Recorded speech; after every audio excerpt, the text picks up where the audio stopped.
আজকে বানাবো লাউয়ের তরকারি আর মাছ ভাজা। আর কালকে বিশাল একটা বড় মাছ এনেছে, সেই মাছের তেল। এই হচ্ছে আজকে রান্না। আর রাত্রিরে কি করব, ও আচ্ছা আচ্ছা সরি, তার সাথে আছে পেঁপের চাটনি। চলো স্টার্ট করি আমার জার্নি। আজকে সকালের আমাদের মেনু হলো, দীপঙ্কর বললো ওই অরেঞ্জগুলো আছে, ও খুব সর্দি হয়েছে, তা অরেঞ্জের জুস বানাও আর ওটস মধ্যে মশলা ওটসটা বাড়িতে নেই গো, প্লেন ওটস ছিল, তাকে বানালাম পেঁয়াজ আর অনেক মডিফিকেশন করে বানালার চেষ্টা করলাম কড়াইশুঁটি দিয়ে, কিন্তু জাস্ট মানে কি বলবো, বেকার খেতে হয়েছে, একদম ভাল লাগছে না। তখন থেকে একটু এক চামচ করে খেয়ে যাচ্ছি, কি করব, খাবার জিনিস ফেলে দেবো। আজকে চলে এলাম আর একটা কথা তোমাদের বলতে। এক হচ্ছে অন ক্যামেরায় আমি স্বীকার করতে চাই, এই 8 মাসের ব্লগের জার্নিতে, ব্লগ বানাচ্ছি, এই জার্নিটাতে আমার পাশে সবসময় আছেন ইপসিতা মুখার্জি আর সন্ধ্যা বসাক। সন্ধ্যাদি, তোমাকে আমার তরফ থেকে খুব খুব খুব প্রণাম। তুমি আমার প্রণাম নিয়ে তোমার হাতটা আমার মাথার উপর রেখো, আমার পাশে থেকো। আর দ্বিতীয় হচ্ছে ইপসিতা মুখার্জি, আমার সব ব্লগগুলো দেখে আর সব সময় আমাকে কমেন্ট করে জানায়, আর আজকেও লিখেছে আপনার ব্লগগুলো দেখতে আমার ভীষণ ভালো লাগে। তো ইপসিতা, আমার তরফ থেকে মনে হয় তুমি আমার থেকে অনেক ছোট, তাই আমার তরফ থেকে তোমাকে প্রণাম না জানিয়ে অনেক ভালোবাসা, সত্যি মন থেকে বন্ধু। এইভাবে আমার পাশে থেকো, আমার ব্লগগুলো একটু কষ্ট করে রোজ দেখো।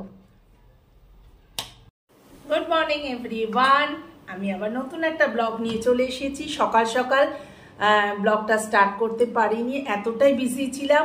সকালবেলা উঠে আগেই তো সব জলখাবারের আয়োজন তো করতেই হয়, যেন ব্রেকফাস্টে দীপঙ্করকে তাড়াতাড়ি 9টার ভেতর দিয়ে দিতে হয়। তারপর চান করলাম, পুজো করলাম, পড়াতে বসালাম, টিউশন চলে গেল, ওরা স্টুডেন্টরা চলে গেল, কারণ ওদের এখন এক্সাম চলছে। তারপর এই দেখো না, কি বিরক্তিকর একটা খাবার নিয়ে বসেছি। অনেক দিদিরা বা বন্ধুরা তোমরা অনেক লিখছো, তোমার ভিডিওগুলো দেখতে খুব ভালো লাগছে, তো তাদের কি বলবো, আমার তরফ থেকে অনেক প্রণাম। মনে হয় সত্যি আমি তাহলে একটু করেও ভালো ভিডিও বানাতে পারছি। প্লিজ আমার ব্লগগুলো দেখো তোমরা একটু সময় হাতে নিয়ে।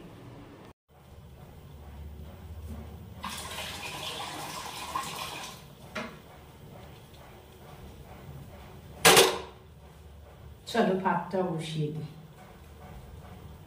দুটো গ্যাস চালিয়ে ফটাফট বসিয়ে দিলাম। এদিকে হচ্ছে পেঁপে সেদ্ধ আর এদিকে হচ্ছে ভাত। পেঁপে সেদ্ধ, পেঁপের চাটনিটা করব, তাই জন্য এটা আগে বসিয়ে দিলাম। এখানে দেখাই, তোমাদের বলুন না অনেক মাছ এনেছে, এই দেখো, বলেছে আমি 2-3 পিস ভাজা খাবো। হ্যাঁ ঠিক আছে, কর্তার ইচ্ছাতেই কর্ম। চলো এবার তোমাদের সাথে বাজারটা শেয়ার করি। এর মধ্যে একটা ভুল হলো জানো, চামকাগজে নেই তো বিনস এনেছিলাম 500, এখানে আছে ভেন্ডি 500, এ দেখো। আর বলছি না, তোমরা দেখে নাও। এর ভেতর আছে কড়াইশুঁটি, পেঁয়াজ আর আলু। দীপঙ্কর 3টে ডাবও নিয়েছে। আর এইখানে কিছু দরকার ছিল অল্প, এই যে একটু ছোট মুসলি, দীপঙ্কর খায় না, আমার জন্য এখানে চানাচুরের প্যাকেট, এইখানে এই হারপিক, এই সাবান, গুঁড়ো সাবান, তারপর একটাই দেখো এভারেস্টের সাম্বার মশলা, তেজপাতা, ধূপ, রাজমা। চলো এই হচ্ছে আমার আজকের বাজার। বসে পড়েছি, দেখো না, ফ্যান অন করে বসে পড়েছি সব নিয়ে।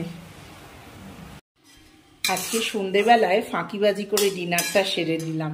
চিকেন ছিল ঘরে, ফ্রিজ থেকে বার করলাম, আর কি করব বলো, ওইটাকে একটু সিদ্ধ করে গোলমরিচ নুন দিয়ে সেদ্ধ করে, ওটাকে একটু স্প্রিং অনিয়ন আর পেঁয়াজ রসুন দিয়ে একটু নেড়ে নিলাম।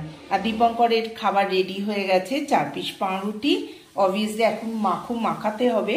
এ দেখো চিকেন রেখেছি, চিকেন এখনো কড়াই আছে। ফাঁকিবাজি আজকে ডিনারটা দেখো, এইটা হচ্ছে কিনে আনা স্যুপের প্যাকেট, এর উপর দিয়ে বানিয়ে নিচ্ছি আমি চিকেন স্যুপ।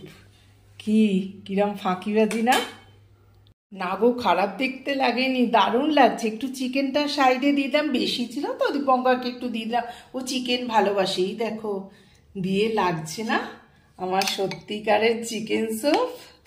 ওয়াও, কিরম ফাঁকিবাজিতে চালিয়ে দিলাম আজকের ডিনারটা। তো বন্ধুরা, এখানেই আমি আজকে এন্ড করছি আমার ব্লগটা। যদি তোমাদের ভালো লেগে থাকে তো do like, share and subscribe my channel. Tata, good night.